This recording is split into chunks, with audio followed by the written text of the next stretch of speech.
Welcome to episode 311 of the Help Me with HIPAA podcast. My name is David Sims of HIPAA for MSPs, and joining me is Donna Grindle Carden. Good afternoon, Donna. Don't point it out. Don't give me a hard time. I know. We usually do these in the morning, but everything's on fire. We didn't start the fire. Yeah, I'll blame Krista. Yeah, we didn't start the fire. Okay.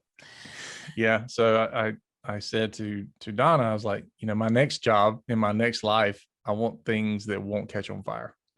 Yeah. It's no big deal. Yeah, I want a job where there's never urgency. I don't know that exists, but that's what I want.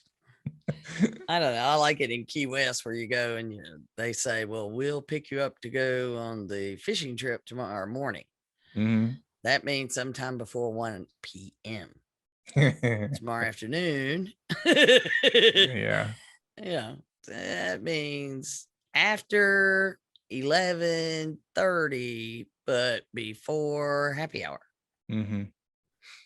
I know. I just don't know. I don't know if there is a job that has no urgency, but yeah, that would be my goal to find we're that. Qualified for. But you know what? You're such a type A. You wouldn't be able to handle it. Yeah, might be right. I don't know. Maybe I'll just become a hacker. They have no urgency. They do on TV. Yeah, I know. I don't know. I couldn't wear the hoodies all the time.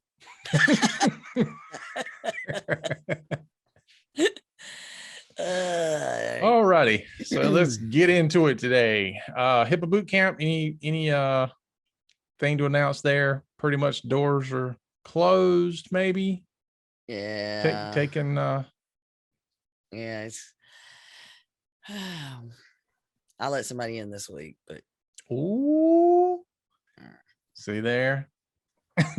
And there's somebody else that I told them you got to get back to me, but I'm just people need it. Oh, I know. So if you want to know more about that, go to thehipabootcamp.com. You can apply and register there. Again, still waiting on the person to pay double so I can kick somebody out for you.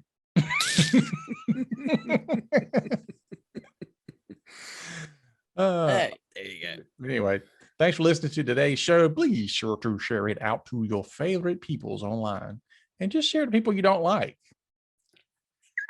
I mean, most of us have more people we don't like than we do, so share it with those as well. So you gotta listen to this; you'll love it. Yeah. So, speaking of the whole people online that you don't like, we did see something online this week in the HIPAA say what segment here. Guy comes out with, I thought, a very brilliant and funny chart. Mm-hmm. I loved it. It's a graphic chart, and it gives the difference between HIPAA versus HIPAA. I don't know what's more funny, the fact that what he has in the chart, or that there are some people saying that you don't understand HIPAA. This doesn't apply. I'm like, dude, it's a joke. Did you not read the whole thing? Oh, goodness. Yeah. But there are some great comments from the people that do get it about, but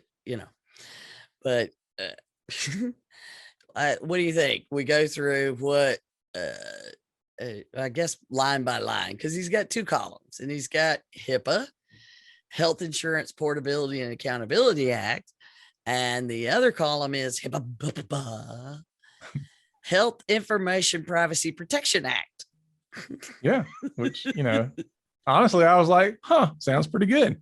Yeah. It's a doable thing. So on his list of things that apply under the HIPAA column, it protects health coverage for people who change jobs, which a lot of people don't realize that's where that came from. Mm-hmm. We teach that in the boot camp. Requires medical providers to give patients access to their personal health information. Yes, it does.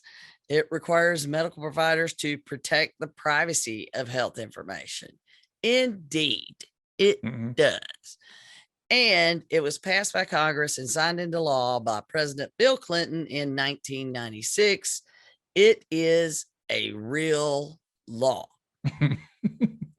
Whereas HIPAA was invented by people on the internet during the COVID-19 pandemic, which frankly, I think it was invented before that, but it got a lot more notice during the pandemic for sure. Yes. HIPAA is indeed invented.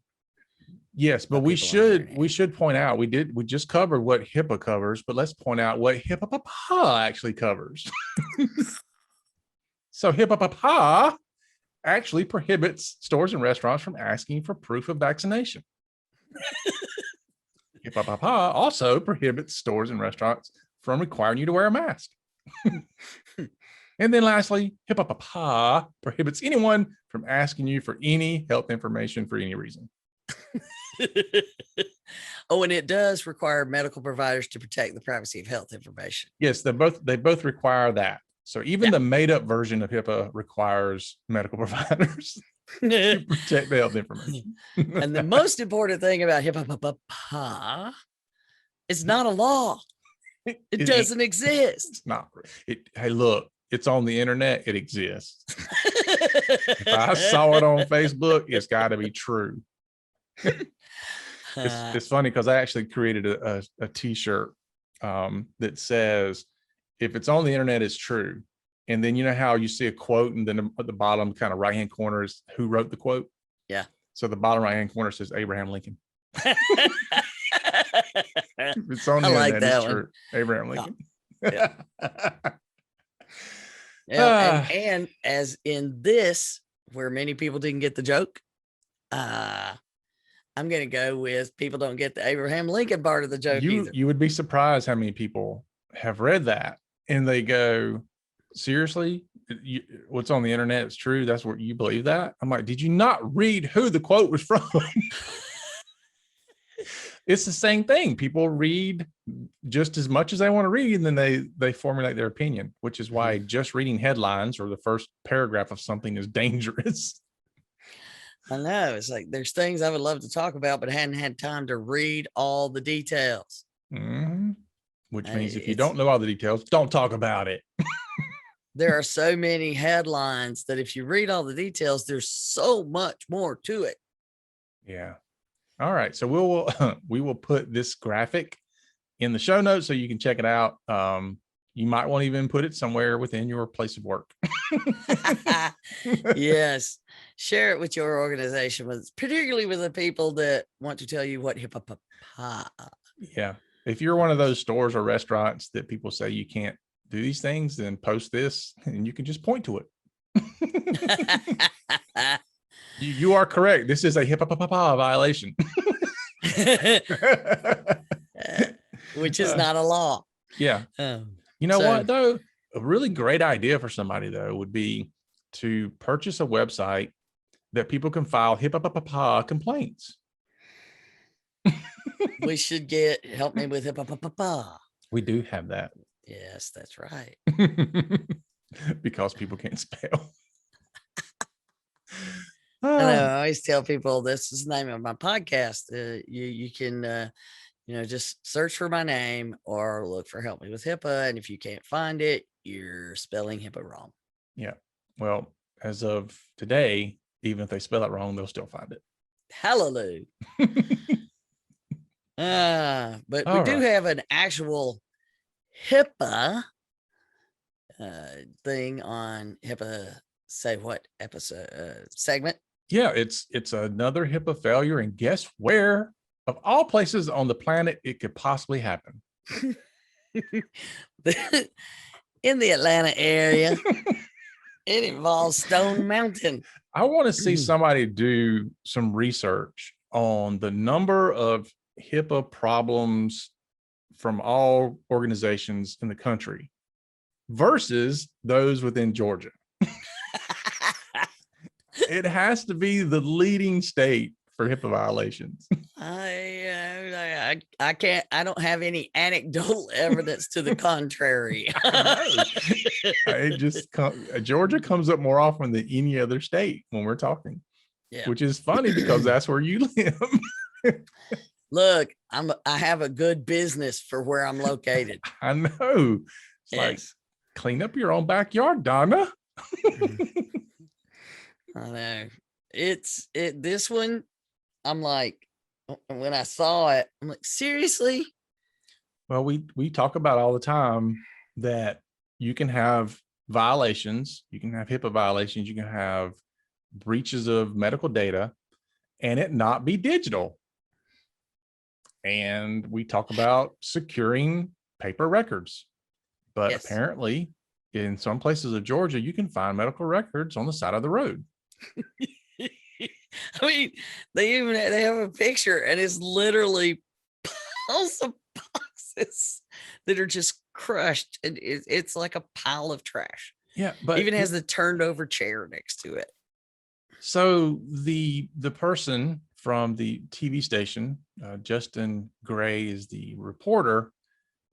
It's not bad enough that the information, the patient records were found dumped along the side of the road, but he went to the location of the self-storage unit where these records were stored at one time before the place forgot to pay the bill or didn't pay the bill or something like that. And guess what he found at this self-storage place? More medical records. They're still there. So what? Okay. When you put patient information away and lock a door and pay rent on the place, do not stop paying rent. Because that's what happened here. Mm-hmm. And here you go. You know, I live not far from Stone Mountain Park. The facility, Hope Medical, is in Stone Mountain. These records were like 30 miles away on the south side of town. So I don't understand that at all. And apparently, let's see, several years ago, or a couple of years ago, Maybe there. it's their geo redundant backup. They had a fire at their office in 2018, and they moved things to this storage facility after a fire in 2018. So here we are in 2021. It's basically like people were like, well, it's in storage. Mm-hmm. I don't know what'll happen to it. I don't know what we're going to do about it. Nobody's apparently checking on it. It probably got forgotten. Yeah. And there was an outstanding overdue 3-month balance. 3 months. Mm-hmm. Overdue. Okay. Right away, somebody should have said it prior to the 3 months starting, and certainly in month 1, 2, and apparently in month 3, when the money was finally available for the payment, the storage company informed them that you were a couple of days late on your 3rd month. And you know that show where they, bid for the storage wars? Storage wars. Yeah. Basically, that's what happened. They sold off the units, and I would love to have seen the episode where someone bought an entire storage unit full of medical records. Mm. Wow. Can you imagine? So and guess what? Those people that purchased it had zero responsibility. They didn't have a BAA? I know. And the Not even with storage facility, not a BAA, because you get your own private lock and they're responsible for staying out of it. So their job does not require them to access it. So it's on you. Mm-hmm. I look forward to hearing how this works out, because we know what happens when it's in the news, don't we? I'm going to open up a HIPAA compliant storage facility in Georgia. It's obviously a need. Yeah, you get your payments 2 years up front and then start billing at the end of the first year. Yep. So that they got time to pay. But I mean, I don't know what's going to happen here, but we'll have to pay attention. At some point, we'll be doing an episode. You remember when we talked about this? Yeah. There you go. All right. So there's got to be at least one listener going, oh, crap. What happened to those? What happened to those boxes of stuff? Who pays that bill? We need to make sure that bill's paid in advance. Who's going and checking on it? Who goes and looks? I've seen stuff like that happen. Personally, we had a client that took over a medical office building. So one medical office moved out, they moved in, completely different specialty, and they found a bunch of medical records. Yep. And, unfortunately, they called the place like, hey, might want to come back and get these. Glad it was them that caught it. Yeah, because they could have thrown them away, or they could have been a different person that got them. I mean, just all kind of issues. I was so proud. We have a client that called us and they said, our storage facility called and there's been a fire in a unit near ours. And they rushed down there and open up their unit, and it's, loaded with water because, they put the fire out. That required water. Mm-hmm. And, but, our team, they called and they said, tell us, this is what we're doing. Help us make sure we're not missing anything. What, X, Y, and Z.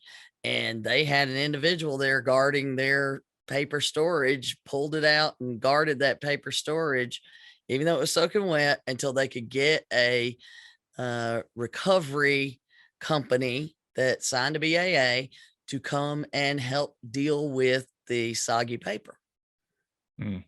But they guarded that facility to make sure that, they were in charge of it the entire time. So I was very proud. I cheered, I yelled. I was so happy. But that's what one should do. So go check if you have things in storage that someone's actually checking on them to make sure they're still there. We've had that happen. We've seen those cases. You go to check and somebody broke into it months ago. Nobody knows when. But yes, we'll move along now. Yep. Away from Georgia, at least for a little while. Yeah. Now we're going to jump over to the federal level. Here's a department we probably never talked about. The Department of Labor. I know, but it got my attention. Yeah, because the Department of Labor has doled out some cybersecurity guidance. For plan sponsors, plan fiduciaries, record keepers, and plan participants of the Employee Benefit Security Administration under the DOL. It's the first time they ever issued cybersecurity guidance. Yeah. Okay, so they're issuing it, and we can't get people to do something that's been around for, I don't know, 16 years. Well, there's some things about government and cybersecurity that people don't realize. Here we go. So first of all, my thing looking at this, I'm like, fantastic. The other side of my brain is going, you're just now coming out with this stuff. Well, and other people are like, I can't believe you're telling us we have to do this. Yeah. Yeah. And all the while, I know of a local government entity, we'll say, that has informed us that they can't do cybersecurity. They can't even do the basic cybersecurity because their IT budget for 2022 is being cut by 85%. They already didn't have enough to do even the minimum. Yeah, it didn't meet these requirements. No, which it's scary because I'm not going to say who it is, but the government office has a lot of very valuable information, and the state apparently is not going to fund the ability for them to protect that, which is very scary because as Donna mentioned when we talked about this, I wonder how long that's going to take before they get hacked. Probably not long. No. But anyway, so just because you see something like a government agency or entity, local or otherwise, just because you see them make the news for something like this, don't say, well, if they can't protect it, how can I do it?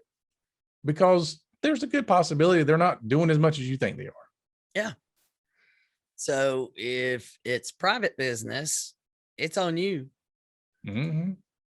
for you to make these decisions and be prepared. So we will just say, all we can do is inform. That is it. Yeah. My job is to inform you of your business decisions and make recommendations about what I think you should know when you make those business decisions. Yes. So here's some information. Yeah. So I like the fact that the Department of Labor gives us 3 different forms of guidance, which is good. So they're breaking it down a little bit for you. I also like that the very first form they give you is, guess what? Vetting your vendors. Yeah. Basically, it's called Tips for Hiring a Service Provider, which is much nicer than vet those vendors. Make sure they're doing it, which is what we do. Yeah. And then the other 2 cybersecurity program best practices, which indicates you should have a cybersecurity program. And then online security tips. So let's take a look at these individually. Yes. All right. So tips for hiring a service provider with strong cybersecurity practices is the title. Note to self, strong cybersecurity practices. Yeah. Not just hiring a service provider, but you want to hire one that has strong cybersecurity practices. Now, we've talked about this in previous episodes multiple times. I like what this, how it laid it out. Big fan. Mm-hmm. So it helps that it's not just us saying it. Again, other people. Yeah. And we often get questioned when we say something like, you should have strong cybersecurity practice. And somebody goes, what does that mean? Or you should have a formal cybersecurity program. What does that mean? So, but to be clear, ERISA, which is there are some security things that do apply, but this particular office within DOL that these things apply to has never released specific guidance on cybersecurity. Mm-hmm. You know, well, it really got bad about 2016, summer of 2016 is when I saw everything really start to change. 2017 is when it exploded. Went off the rails. Yeah. 2018, end of 2018, 2019, it started going a little haywire and leveling out as they figured out the next phase and switched to these ransomware as a service operations, which have been operational since mid 2019. Mm-hmm. So there's your references to, I mean, to me, since 2017, everybody should have been starting to look at these, and by now you must do them. Mm-hmm. Okay, so question number 1, David. Mm-hmm. If I'm going to hire David's company, Security First IT.com, I'm going to ask the service provider about your information security standards, practices, and policies, as well as the audit results. And I'm going to compare them to industry standards adopted by other, in this case, financial institutions. Mm-hmm. And it says, look for service providers that follow a recognized standard for information security and use an outside third-party auditor to review and validate cybersecurity. We can have a whole episode on that one sentence. Yep. Because there are people out there, we shall not name, that will help you create your you're a recognized standard of information security. They will help you with your quote unquote HIPAA program. They will give you a certificate seal to put on your website, and they will audit you too as well, which means it's not an outside third party audit because they're doing all the work and then auditing themselves. Yeah. Well, and it's just, do you have this? Yes. Do you have this? It's No. not really an audit. It's more of a, it's kind of like the application that you do like when you're doing for applying for insurance. Check the box. It's like, do you have this? Do you have this? Do you have it? I mean, nobody's actually coming in and really looking to see if I'm being honest. It's just, just check it and we'll go from there. Well, I think we're starting to see the change. I saw an article, and I even sent over to our friends at Sterling Seacrest Partners to ask, and they said, yes, indeed, cybersecurity requirements for coverage are changing, and rapidly, because of the number of claims. They're going to get more and more strict. In fact, you know people that have been turned down recently for cybersecurity. Yeah. Medical offices. That should tell you something, folks. Yeah. Well, I was glad that they got turned down because they should. They didn't have a program in place, and they were honest on the application. So kudos to them. But I was concerned that this particular company that was underwriting the cybersecurity insurance only asked 5 questions. So they asked 5 questions, and that was enough to turn them down. That was the only 5 questions. So I asked the agent, I was like, is there not more to this? No, not with this provider. There's only 5 questions. And I was like, okay, but if something happens, are they going to cover it? I mean, where's the fine print that you don't see? Yeah, there's all that. Yeah. But anyway, it would be one of those things I think that would be like, yeah, we'll investigate it. And, you're kind of left on your own to figure out what they do with it. It was I was worried about it. I was like, you should be asking a lot more than 5 questions. But anyway, that's different topic. Different rabbit hole. Yes. Very different.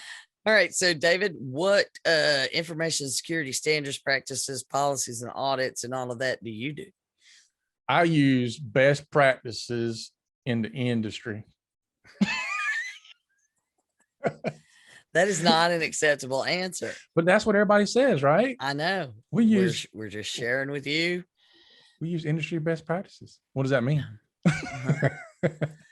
Microsoft best practices. Yeah, I use the David Sims best practices method. There you go. But no, you should follow cybersecurity framework, 405D HICP, SIS 20. I mean, there's plenty of frameworks out there. Follow one. You could use 2 or 3. Yeah. Our clients would be able to say we follow HIPAA standards and include portions of the NIST cybersecurity framework and the 405D HICP. Yeah. Instead of the canned, we follow industry best practices. Yeah. So if you ask either one of us, that's what we would be able to say. Yes. Right, David? Yes, ma'am.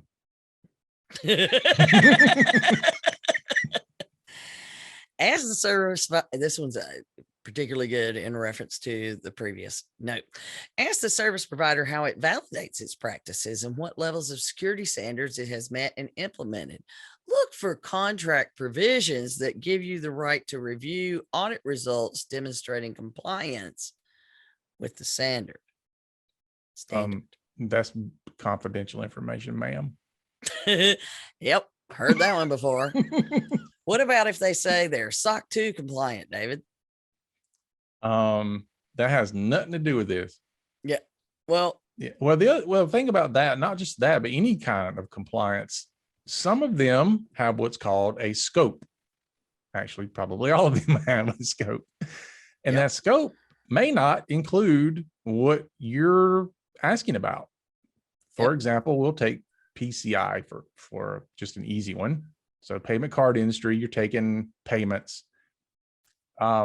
You can say this one terminal in my business is the only terminal that has card holder information in it. And therefore it is the only computer that falls under the scope of PCI and has to follow PCI standards.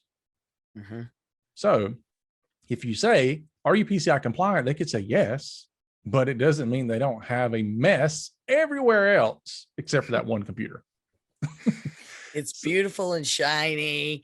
And then there's right behind you is a door you should not open because stuff will come falling out like the teenager's closet. Yeah. So don't fall for that kind of stuff, because you got scope, but you also have the fact that a lot of these things are very, very moment in time things. Even an assessment. Yeah. If I do an assessment for you, it's a moment in time snapshot of how things are at that moment. It's like going to the doctor. You go to the doctor, my blood pressure is great, all this kind of stuff. It doesn't mean I'm good to go for another whatever. I could go out tomorrow and, start having health issues. Yeah. It's just like when you take your car to the mechanic and you say it's making this ba-da-dum bum bum sound. It never does it. And it doesn't do it there. And then you get 10 miles away and ba-da-dum bum bum. So yes, it's a point in time.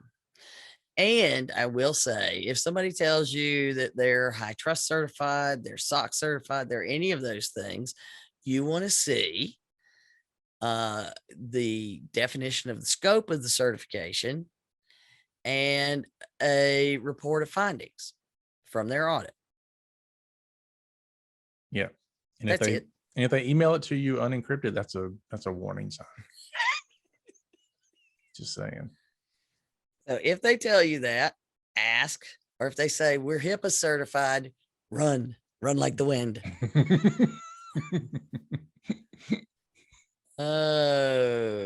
Unless but they could be HIPAA certified, as we covered earlier in the episode. Yeah. But you can be certified, but you got to know what's the certification body. How does that certification work? What's the scope? Because all of those things should be in there. I'm just saying. Yeah. All right. Here's a good one. Evaluate the service provider's track record in the industry, including public information regarding information security incidents, other litigation, and legal proceedings related to vendors' services. I have to laugh because I had somebody tell me a couple of days ago they wanted to install an app that was coming from their EHR vendor. And they said, we trusted it's coming from our EHR vendor, very large national vendor. And I'm like, hold on a minute. I could send you several articles about some very, very scary things that happened to them in the past few years. Just because they're a big organization and a lot of people use them in healthcare doesn't mean they don't have a track record of some mess. Yeah. Multiples. So yes, you want to know and you want to ask, have you experienced past security breaches? What happened and how did you respond? It's confidential information, Donna. I know. But clearly, you just send this to them now. Find out if the service provider has any insurance policies that would cover losses caused by cybersecurity and identity theft breaches, including breaches caused by internal threats, such as misconduct by the service provider's own employees or contractors, and breaches caused by external threats, such as third-party hijacking a plan participant's account. Yes. We often say this, make sure they have coverage, but what you want to make sure of is you got a small provider that has 20 clients and they all have the same requirement for insurance coverage. And they got 1 million, 2 million policies, something like that, or 2, 3, 20 clients. That's going to be a feeding frenzy after that money. Number 6, when you contract with a service provider, make sure the contract requires ongoing compliance with cybersecurity and information security standards, and beware contract provisions that limit the service provider's responsibility for IT security breaches. Yeah. So this speaks to the moment in time problem. Yeah. Right. Make sure that it requires ongoing Compliance with cybersecurity. Yeah. Oh, I mean, I was going to sign up for one of those document signing tools. Mhm. And when I'm vetting I go through it, and let's just say there were some things in there where basically it said, we're not responsible for anything that happens, Mhm. period. Anything that happens in or out, anything. Yeah. I clarified some things and they're like, yes, our attorneys think that this is, but I canceled my thing. I'm out. So, but that was only because I took the time to read everything in detail. Yeah. But how many times have you heard people go, but I know a bunch of medical officers that use this. Uh-huh. It has to be okay. They wouldn't be using it. They didn't read it. Yeah. I call it the flypaper effect. Flypaper effect. Yeah. You hang up the flypaper and you get all these flies stuck all over it. I'm sure some fly said it's got to be safe. Look at all the flies that are there.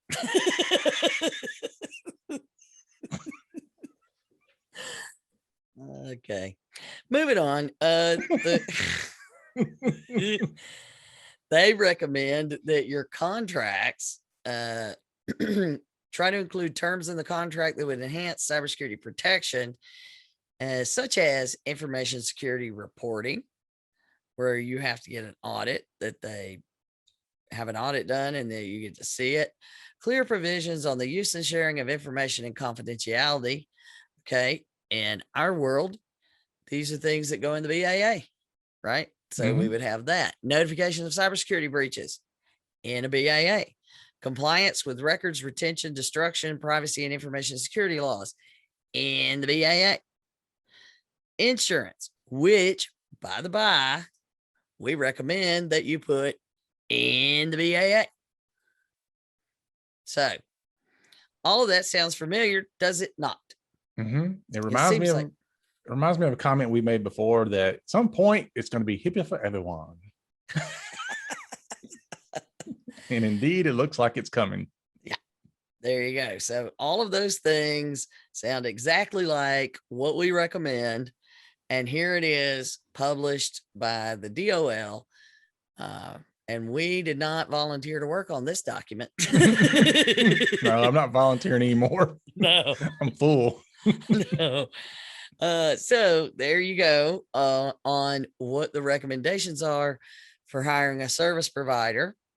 Yeah. Well, here's And the other thing too, is you've got to dedicate some type of resource to doing this too. This is, uh, not easy work. It's time consuming. You got to know what you're looking for. So, I mean, I can see some people going, oh my gosh, I can't go through this every time we need to hire somebody, but you should. yeah. Well, it's like I explained, we're getting calls, as you can imagine, from people in other industries now, Mhm. and had a conversation with the CFO of a company, irrelevant what it is that they do, but he's like, I don't have people to do these things. I don't understand. I'm like, okay, you do have people doing things today to Mhm. manage your bank accounts and all these other things. That's what you do. You implement this with it and train people to do it. It's not a full-time job once it's implemented, but it is a full-time job to get it implemented. Sure enough. Yeah. Okay, so that is a perfect segue to the cybersecurity program best practices document they provided us. Yeah. And just so you know, I didn't see any checklists, Not a single one provided. not a single Not a single checklist. one. None. But they do give us 12 things to look at. So Interesting. yeah. 12 things. So if you want to, you can start and do this alongside your 12 days of Christmas.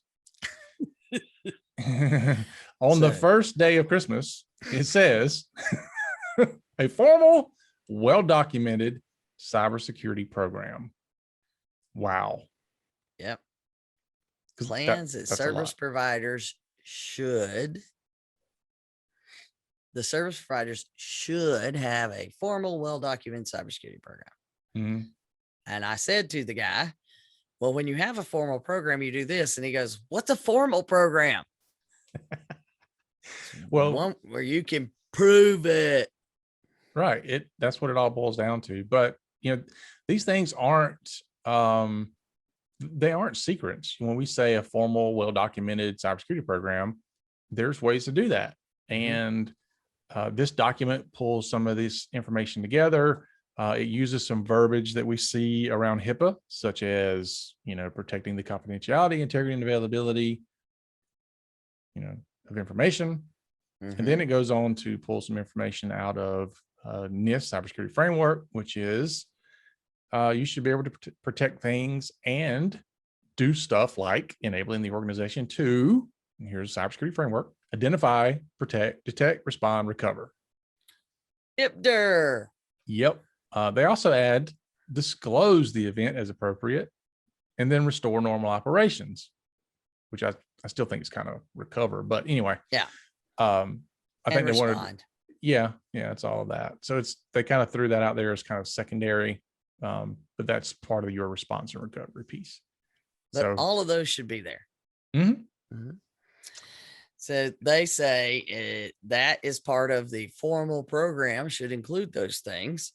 And that's like, I hear, okay.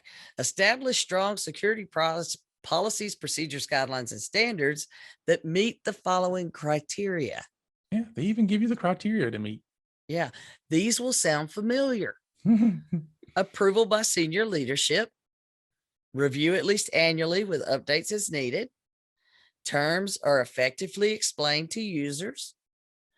Review by an independent third-party auditor who confirms compliance. And documentation of the particular frameworks used to assess the security of the systems and practices. And I don't know about you, but I'm starting to see some business opportunities for auditing. Yeah. Because there's a lot of third-party auditor stuff brought up in these things. Basically, have somebody else looking at your stuff, which, we do that really on the IT side and the cybersecurity side. That's what our firm does for our clients.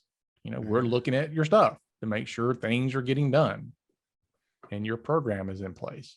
And then in turn, we have to have people look at our stuff. Somebody's always got to look at somebody's stuff. Yep. It's been an age-old problem. Yes. But they go to the trouble under the item number 1 of a formal, well-documented cybersecurity program. They even point out that a prudently designed program, does the infrastructure and everything, but it has a list that says formal and effective policies and procedures govern all the following. And there's 18 items, David. Yeah, that gives me at least 18 policies and procedures that I should have. Data, governance, and classification. We call that your policies and procedures on policies and procedures. Access controls and identity management. Business continuity and disaster recovery. Configuration management, asset management, risk management, data disposal, incident response, systems operation, vulnerability. Wait a minute. I just feel like I'm reading HIPAA. Sounds very familiar.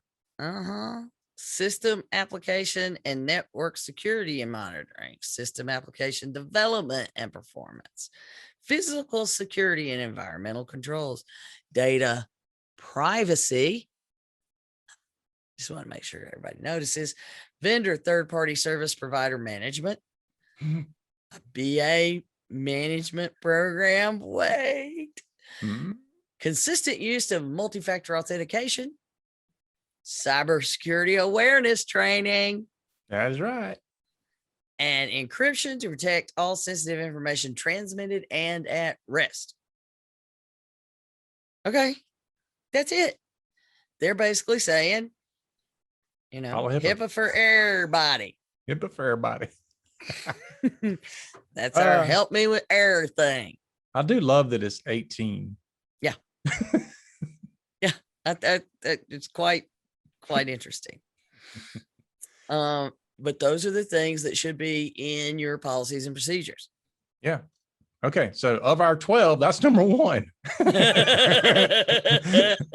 But it's very much like any other program. The first couple of steps is a lot of work, which by the way, number 2, I love they started out with prudent, not just an annual risk assessment, but a prudent annual risk assessment, as we will start calling a PARA. I guess. But the thing about risk assessments, sometimes I don't like when they use the term annual risk assessment, because it sounds like you just do it once a year and you throw it in a drawer. So I don't like that they said it that way, because you and I both know, even they contradicted it in here when they start talking about it, because they're like, yeah, do an annual risk assessment, or when something changes, which again makes it not an annual risk assessment at that point. But it does cover a lot of the same things, like identifying access and document how cybersecurity risks and threats are evaluated, looking at criteria of how to evaluate the confidentiality, integrity, and availability. Sounds HIPAA. Describe how your program is going to mitigate risk. Ooh, what is that? A risk management plan. Facilitate revision controls. So in other words, you want to make sure you keep all your documents, right? Got to see what you were doing. And changes in technology and emerging threats. So what you want to do is make sure that if there is a major change, you are revising your controls. Yeah. What are your new risks? Because things have changed. And I think that also applies to the fact that a risk analysis under HIPAA should be done whenever there's a significant business change. So anyway. Yes. And keep current on things that changes in information systems, non-public information, and business operations. So know where your stuff's hanging out. I get paid to tell you your zipper's down. You're flying low. You're flying low. So that's number 2. Do a risk assessment, and it follows the exact same rules that we tell you it needs to follow. As far as what we do under HIPAA, ours includes doing number 2 along with number 3, a reliable annual third-party audit of security controls. And again, the use of adjectives here, I like. Reliable? Not just an annual third-party audit, but a reliable annual third-party audit. I just got a kick out of that. Yeah, it should provide a clear, unbiased report of existing risk, vulnerabilities, and weaknesses. So where do we think that you are stuff hanging out? And here's the thing. This gets down to when we do our report and people are like, what in the, okay, this is why. As part of an effective audit program, they would expect to see audit reports, audit files, penetration test reports, and supporting documents, and any other analysis or review of the party's cybersecurity practices by a third party. Audits and audit reports prepared and conducted in accordance with appropriate standards, and documented corrections of any weaknesses identified in the independent third party analyses. Yeah. Now you know. All right. Number 4, clearly define and assign information security roles and responsibilities.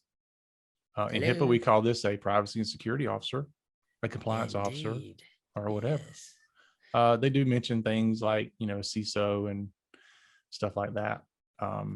Number 5, strong access. One thing that's important, I don't want you to miss here. Okay.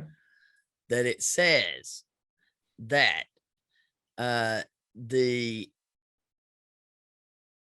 qualified person that has sufficient experience and necessary certifications, then regular updates and training to address current cybersecurity risk and current knowledge of changing cybersecurity threats and countermeasures. Just want to point that out, that they need to be a qualified individual with ongoing training.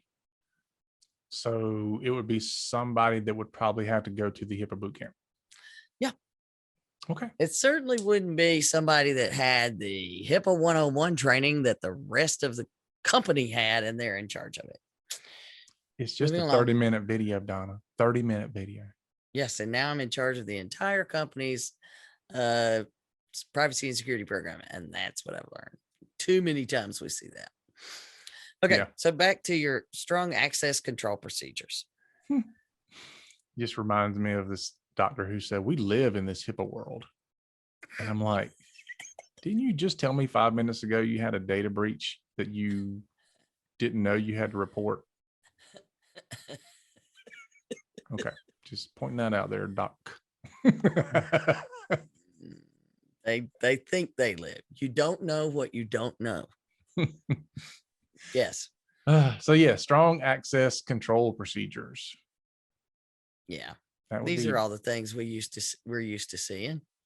Yeah, just making sure that you know who's has access to your stuff, and it should only be people that need to have access to stuff, and using proper passwords. Yeah, and you're watching where it says policies, procedures, and controls are implemented to monitor the activity of authorized users and detect unauthorized access, use of, or tampering with non-public information. and how are you going to do that unless somebody's watching? That's right. You got to be monitoring your logs. Starting to sound like you have to have a managed service provider to do this stuff. Yeah, there you go. Number 6. Are you ready? You go. Assets or data stored in a cloud or managed by a third-party service provider are subject to appropriate security reviews and independent security assessments. Now, this one here trips up a lot of people because they'll say, but I'm using Amazon Web Services, or I'm using Microsoft or Google, and they're not going to answer my risk assessment questions. Yes. What do you say? That's done.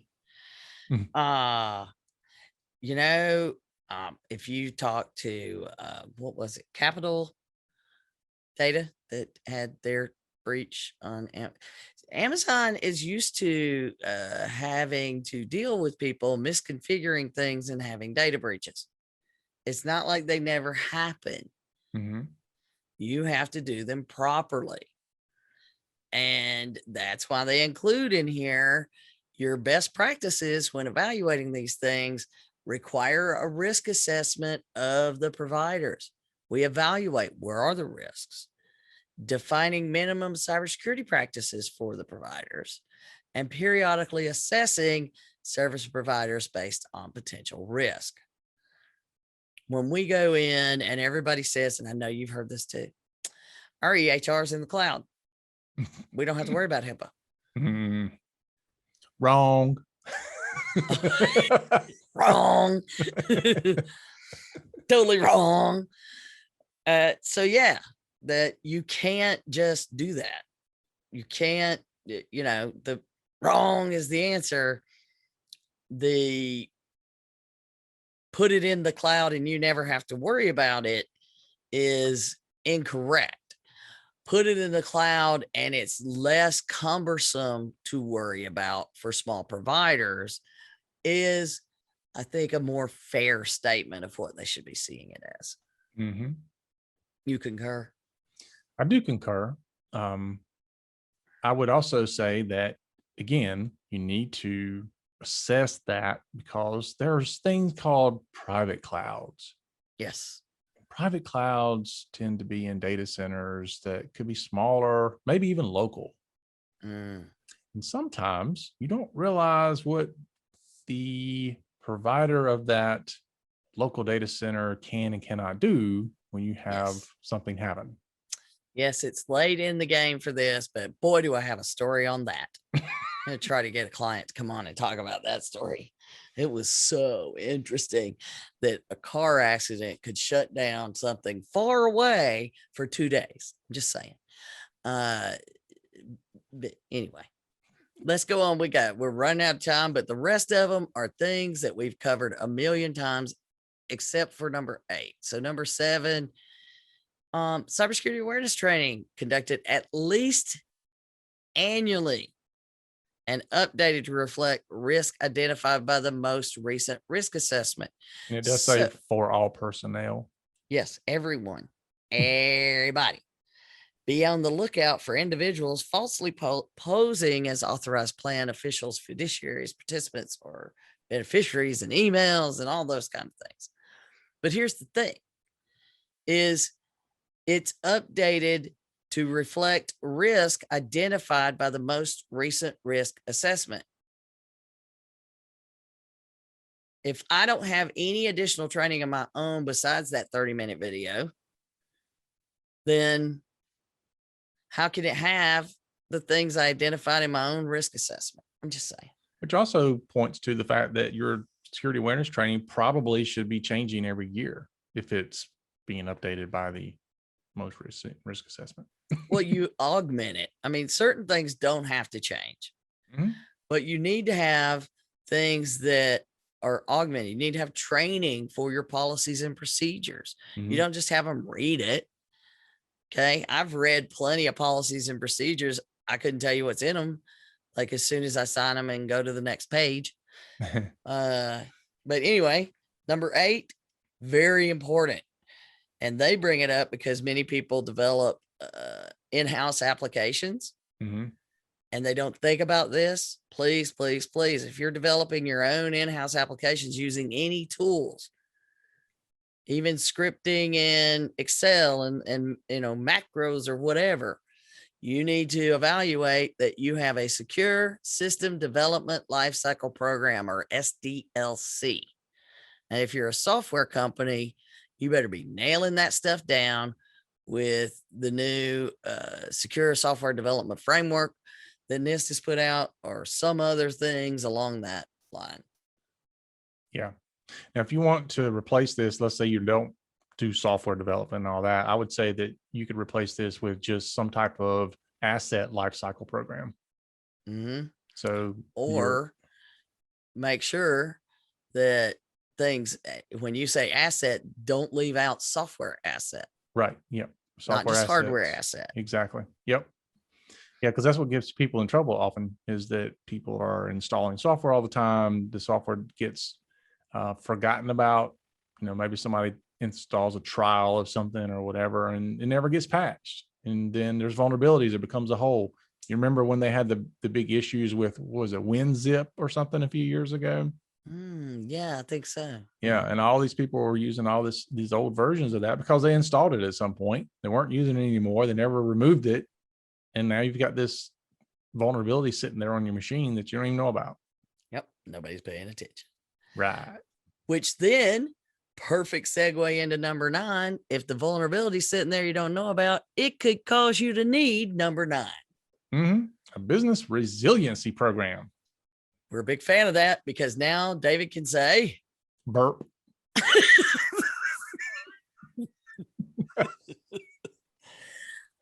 But I like the term because it encompasses everything: business continuity, disaster recovery, and incident response, all under one roof, because we've started doing that years ago to treat them all as one piece, because they do intertwine and, run the gamut of all the things that you have to do. But we all know, we've talked about these a million times, but it does tell you about an effective program, what it should include. And, a key element is its documentation and reporting requirements. Clearly define and describe the roles, responsibility, and authority levels of people that are on the team. Oh, I mean, it just really sounds like what goes in our HIPAA boot camp session, David. Sounds just like. Maybe we should change the name of it. The burp boot camp. The burp count. Okay. It's going to be the burp session in the next boot camp. There we go. The boot camp burp. There you go. All right. And then we could call the instant response plan the ERP. The ERP of the burp. Okay, clearly we need to be done. We're off the rails. All right. Number 10, encryption, data at rest and in transit. Yep. We talk about that a lot. Number 11, technical controls, strong, got to throw the adjective in there. Strong technical controls, implementing best security practices. Yes. Yep. That's when we're talking about hardware, software, firmware. Patch management, segmentation. Hardening of systems. Backup and recovery. Yes. Yeah. Remember you're buying recovery. I like the fact that it said preferably automated. Yes. You'd be surprised how many people still doing their own thing, let's swap out tapes every day or swap out USB drives or whatever. We got this. We're handling it. So yeah. I loved it when I saw somebody take a USB drive off of the main one server, took the backup USB drive, disconnected it, walked over across the room to a filing cabinet, opened a drawer, put that one in, got another one out, walked back across the room, put it in. It's like that's your backup. Yeah. Okay. Anyways, so and number 12 on this list, responsiveness to cybersecurity incidents or breaches. Yes. And that means knowing what the law says, working with law enforcement, notifying people, having a plan to actually investigate, and honoring any contractual or legal obligations with respect to the breach, including complying with agreed upon notification requirements. And the last part of step 12, fix the problems that caused the breach in the first place. To prevent reoccurrence. It's almost like this should go without saying. But let's put it in there. How many times we have those discussions on the 405D? People know that. We need to put that in there. Did you fix the problem? Well, no, we didn't fix it, but we identified it. And then the last sheet, online security tips, is a quick little 2-pager. But it talks about, I thought this was interesting. The first one is register, set up, and routinely monitor your online accounts. It's basically saying that even if you're not using the online account, register it anyway so that somebody else can't. There you go. Use strong and unique passwords. Use a password manager. Use MFA. Keep your information current. Close or delete unused accounts. Be wary. Spring cleaning. I know. Be wary of free Wi-Fi, which they didn't mention anything about the use of VPNs, which I thought was interesting. Well, be wary of free Wi-Fi. Hopefully that'll take you down the rabbit hole. Yeah. I would also say be wary of free VPN. Indeed. Everybody like, oh, we good. No, you're free. not. Why we got to pay $2 a month for it? Or free. No, everything that's free is going to cost you. It might cost you more than you want. Beware of phishing attacks. Use antivirus software and keep it up to date. And then know how to report identity theft and cybersecurity incidents. I would also say know how to identify identity theft and cybersecurity incidents and report it. Yes. And that is our list of stuff from the DOL. Yeah. So the DOL done drop some cybersecurity things that sound remarkably like all the things that we recommend doing under HIPAA, HICP, and NIST cybersecurity framework. Yep. And it starts with vetting your vendors and then having that program in place, your cybersecurity program. Yeah. And it spells it out in pretty good detail. So I'm a fan. I like it. Now we can just wait for people to say, I'm not doing that. Maybe so. Yeah. Somebody needs to do something to stop this. We just told you what to do. You don't like what we told you. Cybersecurity has a U in it.